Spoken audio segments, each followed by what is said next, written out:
tibia fibula closed. So but the left, this is the right.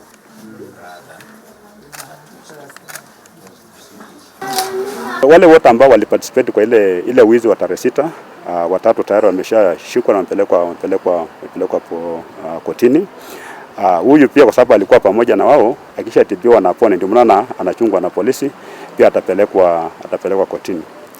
Pia wale ambao pia walimuassault, maana kuna wale wachache ambao tumeshikwa endelea kuandika statement, pia nao watapelekwa kotini.